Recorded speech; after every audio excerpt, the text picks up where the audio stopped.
Shalom sahabat Mitra Rema, hari ini tanggal 23 November 2021 kita akan sama-sama mendengarkan firman Tuhan yang terambil dalam kitab 2 Raja-Raja 5 ayat yang pertama sampai dengan ayat yang ketiga yang berkata demikian.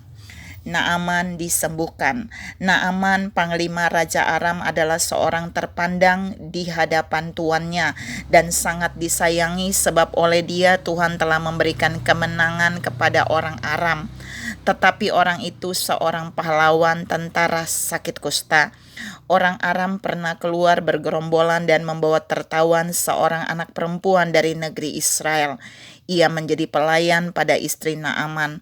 Berkatalah gadis itu kepada nyonyanya, sekiranya tuanku menghadap nabi yang di Samaria itu, maka tentulah nabi itu akan menyembuhkan dia dari penyakitnya. Demikianlah firman Tuhan, dan firman ini akan sama-sama kita renungkan di hari ini yang saya beri judul Jabatan Biasa Tapi Berdampak Luar Biasa. Saudara yang saya kasihi dalam Tuhan Yesus Kristus, kisah pendek tadi adalah peristiwa sebelum Naaman disembuhkan dari penyakit kustanya. Tapi kita mau lihat ada pengaruh, ada dampak yang luar biasa dari seorang sederhana yang ada di rumah Naaman. Dia adalah seorang yang ditempatkan, diizinkan Tuhan ada di rumah Naaman. Kita mau lihat bahwa dia adalah perempuan biasa. Yang pertama, dia adalah seorang tawanan.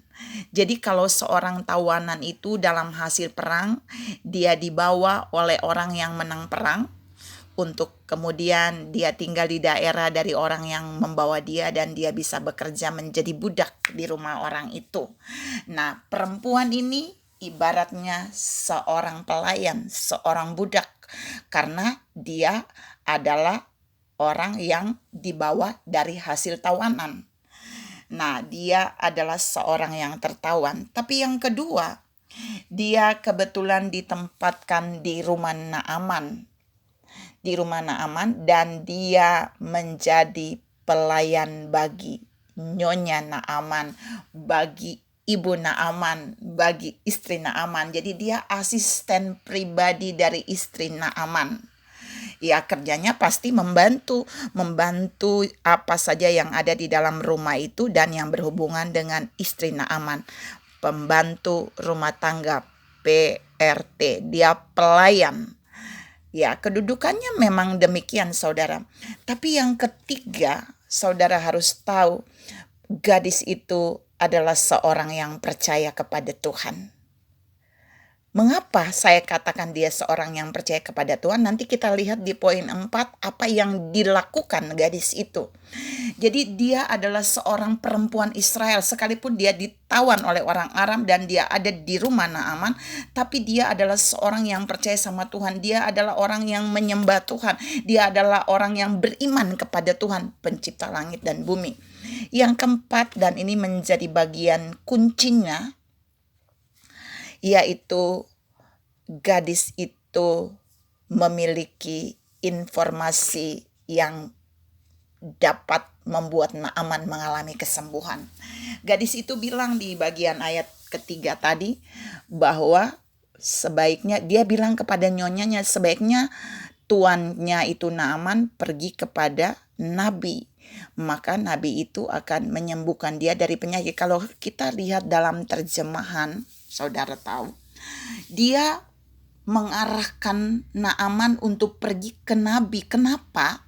Karena nabi akan mendapat konfirmasi Tuhan tentang penyakit kusta Naaman dan bagaimana menyembuhkan penyakit kustanya. Ini yang dipikirkan oleh seorang gadis yang ada di rumah Naaman, seorang pelayan yang biasa, pembantu rumah tangga biasa, seorang tawanan, tapi pola pikirnya luar biasa. Dan apa yang dipikirkan oleh gadis ini adalah dia memikirkan supaya tuannya, majikannya mengalami kesembuhan. Saudara yang saya kasihi dalam Tuhan Yesus Kristus, itu yang dimiliki oleh perempuan yang sederhana ini, gadis Israel yang sederhana ini. Tapi satu bagian yang luar biasa yang dia katakan kepada nyonyanya, agar nyonyanya memerintahkan Naaman, meminta Naaman pergi kepada Nabi Israel. Ternyata itu dikerjakan oleh nyonyanya, dan kemudian Naaman pergi menghadap Nabi Elia. Saudara yang saya kasihi dalam Tuhan Yesus Kristus, Tuhan mau saudara dan saya menangkap bagian ini, bahwa sekalipun perempuan ini memiliki kedudukan jabatan yang rendah di rumah Naaman, tapi dia memiliki dampak yang bukan biasa bagi Naaman.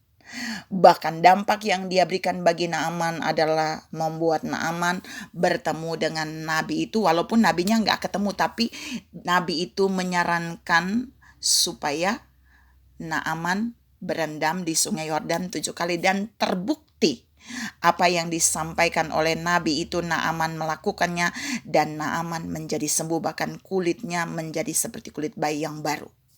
Saudara yang saya kasih dalam Tuhan Yesus Kristus, saya tidak mau menekankan soal kesembuhan Naaman, tapi saya mau bawa saudara melihat perempuan yang sederhana ini. Dia memiliki potensi yang luar biasa, yang oleh informasi yang dia berikan kepada majikannya mengalami kesembuhan, majikannya dipulihkan, majikannya dibebaskan dari sakit penyakit, majikannya benar-benar mengalami terobosan kesehatan.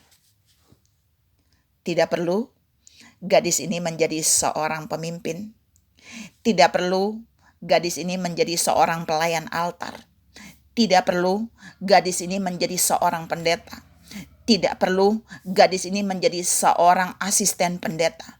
Tapi ketika dia hanya menjadi pembantu rumah tangga, dia dipakai oleh Tuhan untuk menjadi berkat bagi majikannya. Tuhan juga mau berkata buat saudara dan saya hari ini. Tidak peduli hari ini saudara dan saya ditempatkan di mana saja dengan jabatan atau kedudukan yang biasa. Tidak peduli. Tapi yang Tuhan mau saudara dan saya harus lihat.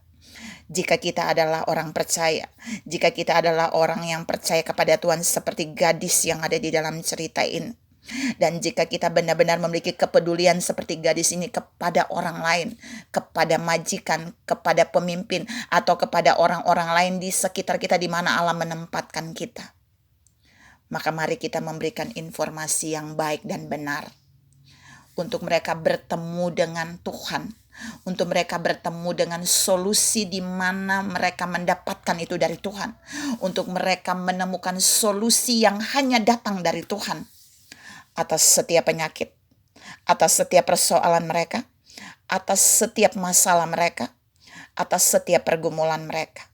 Buat mereka menemukan Tuhan di dalam setiap kebenarannya, supaya kebenaran itu akan memerdekakan mereka dari segala persoalan. Kebenaran itu akan memerdekakan mereka dari sakit penyakit, dari segala kejahatan, segala dosa, atau apa saja. Dan Tuhan mau saudara dan saya menjadi bagian ini. Jadilah seperti perempuan yang biasa ini, dengan jabatan yang biasa, tapi mari kita memberikan dampak yang luar biasa. Karena Tuhan yang ada di dalam kita, karena Tuhan yang kita percaya, itu bukan Tuhan yang biasa, tapi Dia Tuhan yang luar biasa. Sehingga kita akan dibuat untuk memberikan dampak yang luar biasa, di mana Tuhan menempatkan kita di dalam setiap ladang pekerjaan, dalam setiap ladang pelayanan, di dalam setiap keluarga, di dalam ladang-ladang di mana saudara dan saya dipertemukan dengan banyak orang. Bahkan di bangsa ini, mari kita berdampak seperti perempuan ini, karena Tuhan yang ada di dalam kita adalah Tuhan yang luar biasa. Tuhan memberkati saudara berlimpah. Salam berdampak luar biasa bagi banyak orang. Amin.